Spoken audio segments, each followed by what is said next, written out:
मनोज जरांगे यांनी पुढाऱ्यांना केलेली गावबंदी ही मराठा आंदोलकांची मागणी योग्य आहे का? या संदर्भात ओबीसी महासंघाचे राष्ट्रीय अध्यक्ष बबनराव तायवाळे आपल्यासोबत आहे. यातनं काही साध्य होईल असं वाटतं का तुम्हाला या आंदोलनामध्ये? नाही, हे बघा की कसं आहे, गावबंदी राजकीय नेत्यांना करून आपण आपले प्रश्न कुणापुढे मांडणार? शेवटी कुठल्याही जातीचे किंवा कुठल्याही समाजाचे प्रश्न हे लोकप्रतिनिधींच्या माध्यमातून सोडवावे लागतात.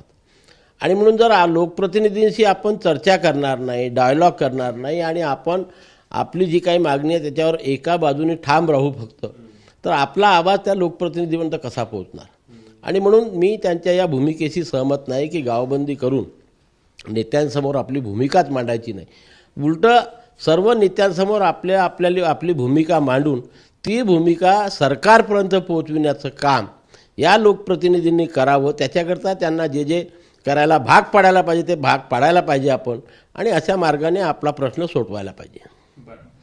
आणखी एक महत्त्वाचा की एकतर जरांगे राज्य सरकारसोबत बोलायला तयार नाही, ते गावबंदी करून पुढाऱ्यांना गावामध्ये येऊ देत नाही. मग प्रश्न सुटेल कसा? नाही, मी तेच म्हटलं ना की सरकारशी चर्चा केल्याशिवाय समाजाचे किंवा जातीचे प्रश्न सुटू शकत नाही. सर्वात काय योग्य आणि काय योग्य ते चर्चेतनं सुटू शकते. म्हणजे संवाद व्हायला पाहिजे. संवाद झाल्याशिवाय प्रश्न दोन्ही पक्षाला समजू शकत नाही, आणि संवादाच्या माध्यमातूनच हे प्रश्न सोडविण्याचा प्रयत्न सर्वांनी करावा अशी माझी भूमिका राहील.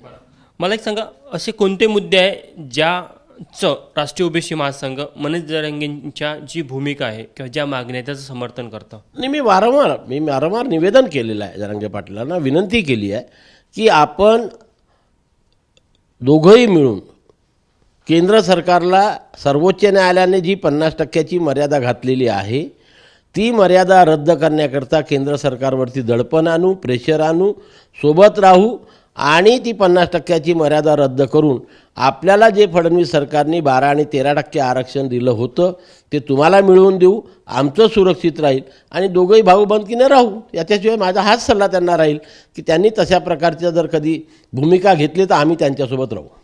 काल राज्य सरकारने देखील शिष्टाई करण्याचा प्रयत्न केला आणि एक मधला मार्ग काढण्याचा प्रयत्न केला, पण जरांगे पाटील अजूनही आपल्या भूमिकेवर ठाम आहे. नाही, तो त्यांचा आता वैयक्तिक प्रश्न आहे की आता काल पुष्कळशे लोकांनी त्यांना निवेदन केलं किंवा चर्चा घडून आणण्याचा प्रयत्न केला, पण ते त्यांच्या भूमिकेवर ठाम आहे. आंदोलनकर्त्यांची आपापली भूमिका असते, ते त्यांची भूमिकेवर ठाम आहे. राज्य सरकारला निर्णय घ्यायचा आहे. राज्य सरकार काय निर्णय घेते हे आम्ही वेट अँड वॉचच्या भूमिकेमध्ये बघून राहिलो. काल मुख्यमंत्री उपमुख्यमंत्री तातडीने दिल्लीला गेले. काय वाटतं, काय पर्याय असेल आता राज्य सरकारकडे या संदर्भात? नाही, मी आधी सांगितल्याप्रमाणे कदाचित आता मुख्यमंत्री आणि उपमुख्यमंत्र्यांच्या हे लक्षात आलेलं असावं की केंद्र सरकारकडनं आपण जी 50% मर्यादा आहे ती रद्द करून घ्यावी आणि यांचा प्रश्न निकाली काढावा. याकरता केंद्र सरकारला विनंती करण्याकरता बहुतेक मुख्यमंत्री आणि उपमुख्यमंत्री गेले असावे असं मला वाटते. मला प्रत्यक्ष माहीत नाही, आणि जर तसे त्याकरता ते गेले असतील आणि त्यांच्या प्रयत्नाला जर यश आलं आणि 50% मर्यादा रद्द करण्याचा अध्यादेश केंद्र सरकारने काढला तर आम्ही सुद्धा त्याचं स्वागत करू. कारण आमची राष्ट्रीय ओबीसी महासंघाची ती 2016 मागणी आहे की सर्वोच्च न्यायालयाने घातलेली 50% आरक्षणाची मर्यादा केंद्र सरकारने रद्द करावी. जी भूमिका आडमुठेपणाची जरांगे पाटील यांनी घेतली आहे त्यातनं काही साध्य होईल असं वाटतं का तुम्हाला या आंदोलनात?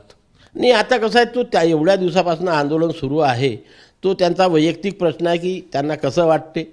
त्यांच्या आणि सरकारमधलं ते आंदोलन आहे, तो ते विचार त्यांना करायचा आहे. आपण त्यांना त्या बाबतीत सल्ला देऊ शकत नाही. गावबंदीवरनं काय विनंती कराल तुम्ही त्यांना?